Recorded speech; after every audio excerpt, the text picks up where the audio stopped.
see. There's still some people that are missing, so hopefully they'll roll in here in a minute.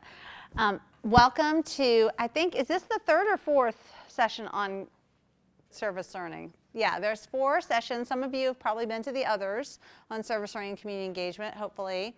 This is the 3rd out of 4. And my name is Dr. Jennifer Bay. I'm a professor in the English department. And I'm actually here as the editor for the Purdue Journal of Service Learning and International Engagement. Wei-Ron Ma, who's our journal coordinator, who's a doctoral candidate in technology in the Polytechnic Institute. He usually comes but couldn't come today. So we are going to do some interactive things. I've got copies of the journal for you, and I'm going to introduce the journal to you a little bit and see if you all have some ideas for projects you want to submit. So we'll talk about what service learning is and community engagement is. We'll talk about the journal itself, what it's like and the submission types, some reasons to submit, the whole process for publishing and how to get started. And we'll have some opportunity at the end for doing that work to get started on it. But before we start, maybe could each of you talk about just give us your first name and the project you're on, and we'll just go around really quickly. My name's Eugene. I'm on the SCAN team. Okay. I'm Emily. I'm on the Assistive Technology team. I'm Tori. I'm on the India team. India team, okay. I'm Heishun. I'm on the Environmental Improvement Initiative. Okay. I'm Jonathan. I'm on the DISC team. DISC, okay. I'm Devin. I'm on the Wolf team. Wolf team. I'm Troy. I'm on the Urban Farming team. Urban farming, okay. I'm Jason, and I'm on the Neighborhood Sustainability team. Awesome. I'm Carolina, and I'm on Child Daycare team. Awesome. I'm Josie. I'm on the Wolf team. Great. I'm Bailey, and I'm on the GDAT team. Awesome. I'm Megan, and I'm on the Lakota team. I'm Emily. I'm on the GDAT team. I'm Ari. I'm on the BME team. Okay. I'm Joyce. I'm on the Urban Farming team. I'm Katie. I'm on the Engineers Without Borders team. Awesome. I'm Trent. I'm on the PAWS team. I'm Marissa, and I'm on the Paul team as well. Awesome. Awesome. Awesome. Welcome. That's great. How many of you guys are in engineering? Is everybody here in engineering? Is there anybody who's not in engineering? What are you in? I'm in special education. Awesome. That's awesome. What else? Anybody else? There's somebody over here? No? Everybody just one? That's okay. I'm not in engineering either, so there you go. I will tell you a little bit about myself really quickly. I have been doing service learning at Purdue. I came here in 2002. I've probably been doing it, I actually have been doing it since I came, but I've really been sustainably doing it for about the last 10 years. I work a lot with Food Finders Food Bank. My area is professional and technical writing. So I'm in charge of English 421, which is technical writing, 420 business writing, 422 health and human sciences, 419, which is multimedia writing. Those are courses some of you might take, but there's also a major in professional and technical writing also and a minor as well. So I'm in charge of all that. A lot of my students work with Food Finders. They've worked with WIC, we've worked with the Tippecanoe County Historical Association, we've worked with lots of different other entities to really do a lot of the writing that's involved that not-for-profits have to do, but also writing that helps and benefits the clients and the stakeholders that are involved in those different organizations. The most recent research I've been doing has been on working from a data science perspective to have students actually collect, process, and really think about presenting data on clients at Food Finders to help them with their mission. So that's a little bit about me. So, what is service learning and community engagement? Some of you probably already know this, but I'll run through it really quickly for you. Service learning at Purdue is very specifically defined as opposed to some other places around the country. One, it's a service activity embedded in a 4-credit course. So it's really attached to the academic program that you're involved in. Students apply knowledge and skills from their discipline during the service. So you're applying all the rich disciplinary knowledge that you're developing in your courses from whatever area you're from to the project that you're doing, to the work that you're doing for that agency or organization. And then the service addresses a specific need within the community and organization or group. I know some of you are doing assistive technology. I've heard some of these projects before because I've done this presentation before. So you're really working to develop innovative assistive technology solutions that can help people who need it, right? Some of you are working for urban farming, is that right? Yes, urban farm, right? So you're trying to figure out how do we make sure that we can bring fresh fruits and vegetables, really enrich the community by having some kind of garden or farming operation, right, that benefits communities that may not normally have that, or maybe are don't have the same landscape that they would offer, right? So there's lots of need based within the service that you're doing. And then the need may be identified by the community partner, the student, or the instructor to be a social or humanitarian issue. So it doesn't necessarily have to be the community comes and say, hey, we need this, do this. Or you all say, oh, yeah, I see the need for this. It could be any of those things. It can be a mutual collaboration, hopefully, to address the need. The student learning comes from reflecting on the experience and writing. This is really critical, or in conversation too, but reflection is part of the definition of service learning at Purdue. And what that means is that you are really thinking about what you're learning, why it's important, how it connects to your life, how it connects to your career, how it connects to who you are and what you want to do and be in the world. Okay, so that reflection is really critical. We have it here as in writing. Most of y'all have some kind of writing to do, but it might be through presentations too. It might be through conversation. Sometimes instructors plan it a little differently. And then the method to process the experience, application of course content, and personal social values. So this is all wrapped up in what service learning is as a pedagogical or teaching method to really get you to think about the intersection of your learning and your thinking and your professionalism. So what is the journal and why are we here, right? Well, for one thing, the journal is a multidisciplinary open access journal available in print and online, and it's really dedicated to publishing student work that centers on service learning and civic engagement in some way. So all of you are on projects and you could all publish articles on your experiences in the journal, right? Part of what we're trying to do is many different things. One is really highlight what we're doing at Purdue, highlight programs like EPICS, who are really trying to give students important learning opportunities to make a difference in the world using the knowledge that they're gaining in their courses, right? Another is just highlighting what we're doing at Purdue in general, right? To what great innovations and things you're doing. But it also gives you an opportunity to process and really think about what you're learning, what you have learned, how it's really benefiting society, benefiting you, benefiting the community in some way. So let me go through a few reasons to publish in the journal and why you might think about submitting. We at least publish a couple different EPICS articles on every issue. We only publish once a year, but we at least publish a couple usually. Sometimes those are individual, sometimes those are in teams. It can be however you want to do your project, but we would love to see more EPICS articles. One is why you should submit is you get to write with guidance from a faculty or community mentor. So part of the process is not you just going out and writing an essay like you would for class and me saying, oh, hey, here, write an article for the journal and that's it and you submit it. No, there's a lot of working with a faculty member, working with a writing mentor from the journal to help you really develop your thoughts and ideas and really make it the best piece that you can and really reflective of what you've learned from your experience. You can select your own writing mentor, or we can give one to you. Many of you already have professors, you already have mentors who are able to help you, and that's fine. But if you don't have anybody or feel like you need somebody, we can help find someone for you. It's a pretty simple process. We have some guided questions and areas and things that you can, section headings that you can fill in so you know exactly what you need to do and what you need to produce. You're also going to learn about the academic publishing process. I would say some of you in here are going to go to grad school, right? Maybe you're going to get your PhDs, I would say, right? I bet you there's at least a couple in here that are going to do that at some point in your life. And you might do some academic publishing.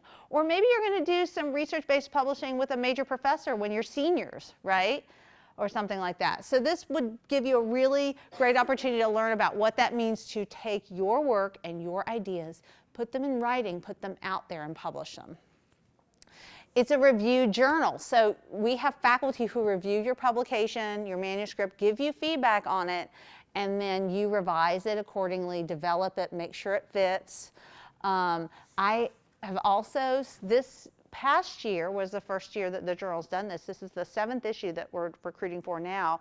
I've actually gotten reviewers from outside of Purdue. It's usually been just internal faculty at Purdue, but we are actually going nationwide to try to get other reviewers who at other universities who can actually provide feedback for you to really make it kind of a nationally reviewed journal. It really will enhance your application to jobs, your resume, your CV. You have a publication you put on there. It's been peer reviewed. You know, it looks impressive that you've done that as an undergraduate. There's also a poster session that's coming up. Maybe some of you are presenting at it at the Engagement Summit, which is this Thursday on campus. And that's an opportunity to also, if you have time this week, many of you probably don't, but or if you thought about it, maybe next year you want to do it, you can do a poster based on that, and that's a great start to then publish it, an article. And then it really showcases your contributions to society. There have been, in the past year, over 9,000 downloads of the journal, just in the past year, of articles on the journal from all over the world. So, and that's, you know, we only publish one issue a year with maybe 17 to 22 articles. So that's pretty impressive. I think total it's almost 30,000 downloads in 7 years. That's a lot. And actually to be 9,000 last year is actually a lot, okay? So it's really, there's a lot of, this journal is starting to really pick up steam. So you're gonna get a lot of readership from across the world on this. So it really showcases what you're doing, what Purdue's doing around the world.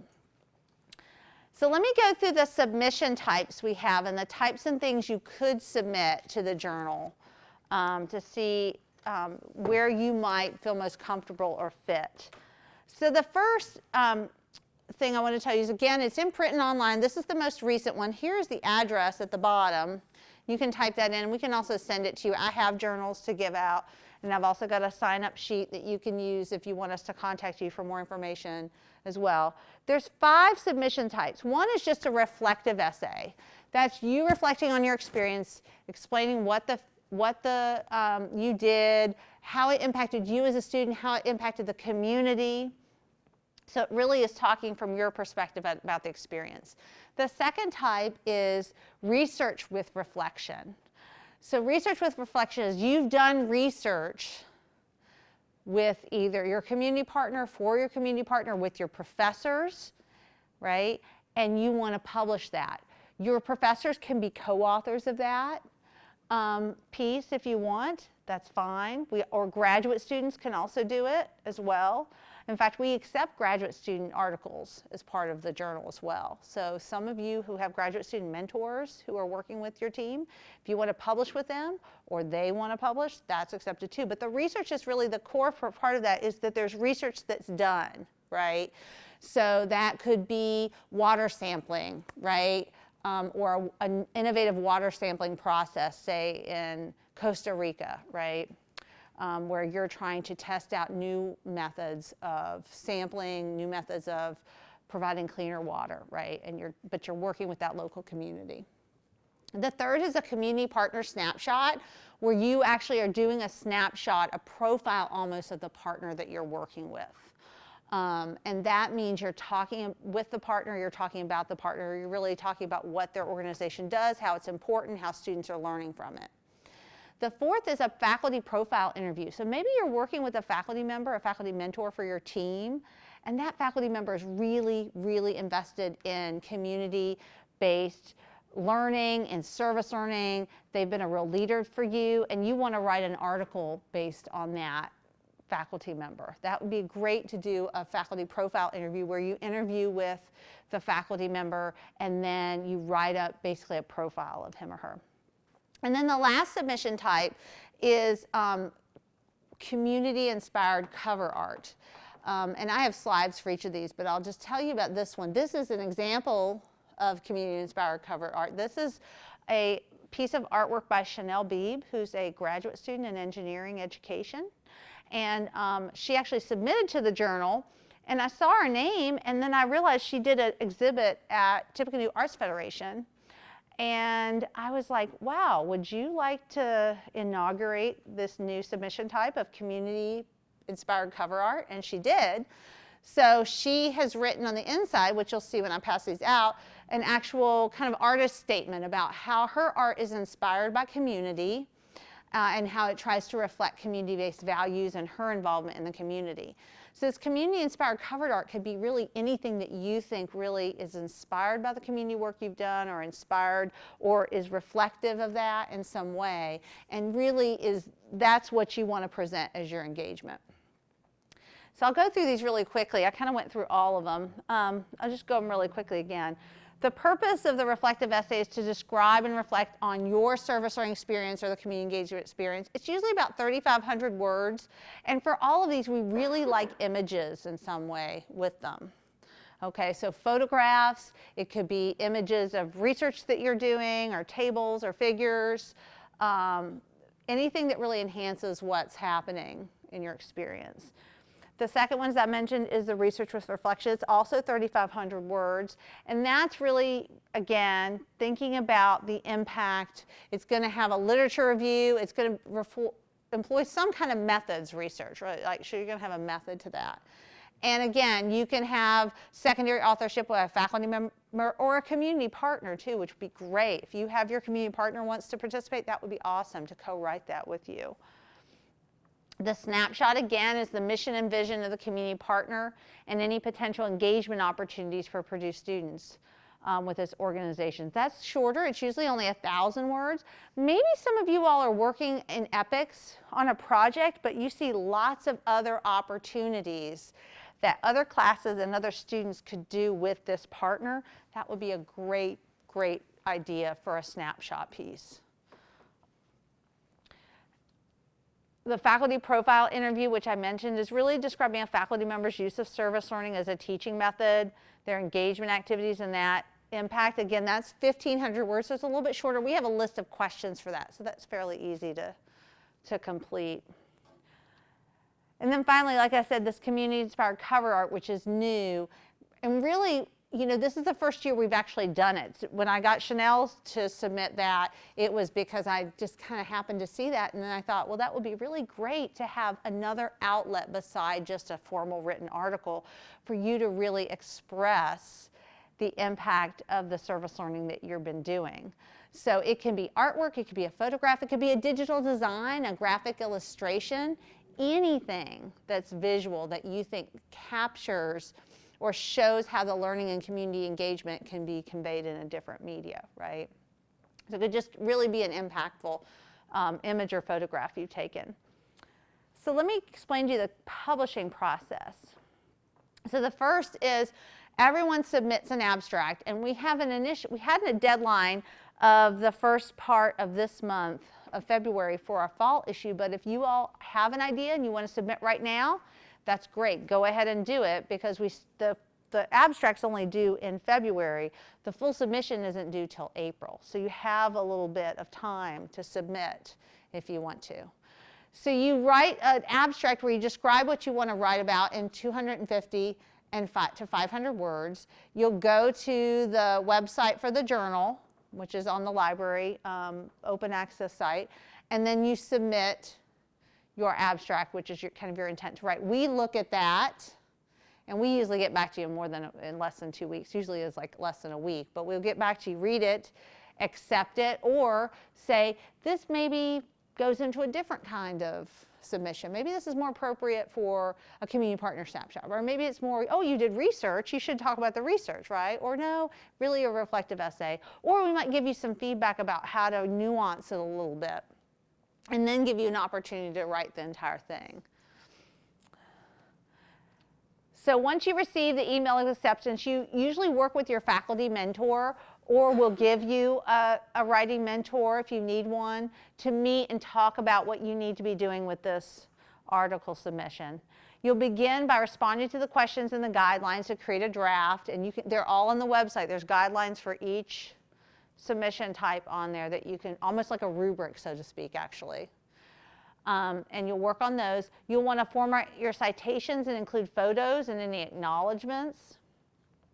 Then you upload your first submission to the website, just like you did your abstract, and that's when we send it out for review. We send it to other faculty who then go through it, look through it. Does it meet the criteria? Is it really answering all of the questions on the rubric? Does it need more work? Is it not appropriate really for the journal? Does it really need to go back and have more writing and more revision first? Or is it almost ready to go? Sometimes students will get their articles back and the reviewers are like, this is great, just these few things need to be nuanced, and you're almost there.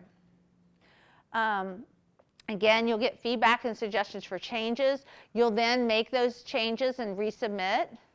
Then Purdue Press, who does the copy editing and the layout for us and the printing, they'll contact you for any additional needs like copy editing, and usually we help with that. So you'll get your copy edited manuscript, right, which means any corrections, anything that's not in the right style, or misspellings or misphrasings, and you'll have to accept those. And then you'll get to see a proof copy of it laid out on the page to make sure everything's correct. And then you'll be published that fall, and usually they come out in September or early October is what we're shooting for the journal to come out. And you get each of you get a couple copies, so you can take one, keep one for yourself, give one to your parents or grandparents. They love to see your name in print, I'll tell you that. So what I want us to do, I'm going to go ahead and pass out some of the journals, and maybe I'll get somebody to help me pass these out. Would you? I'll get the journals. I want us to take maybe 10 minutes, 15 minutes, and you can work if there's people on your team who are here and you want to work with them. That would be great. But there's almost a worksheet, and actually I think I have the URL here. If you want to type it on your laptop, you can do that too if you find that easier. There it is. So there's a worksheet I'm handing out. You can also type in this bit.ly URL if you want to type it out. I'm happy to have you do that. I'm going to pass these out, these copies of the journal. I didn't want to do that while I was talking because everybody's going to read the book and not just listen to me. This isn't my first rodeo. And I think there's enough for everybody. You might have to share. I think there's enough though.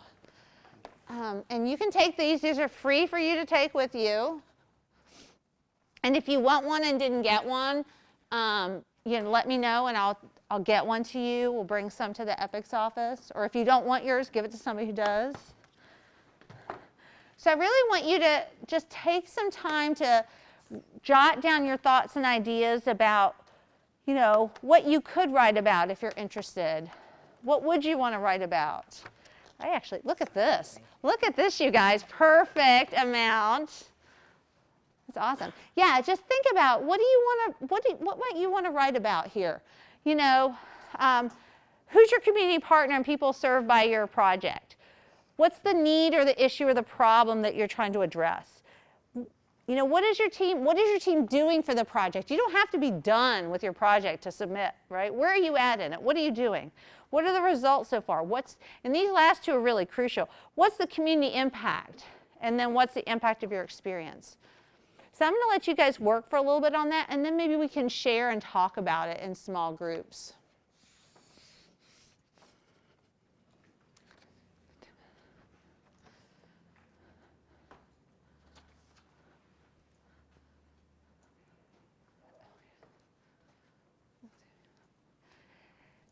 If you want a copy of the journal, I can bring you one if you want a copy of it. Oh, yeah.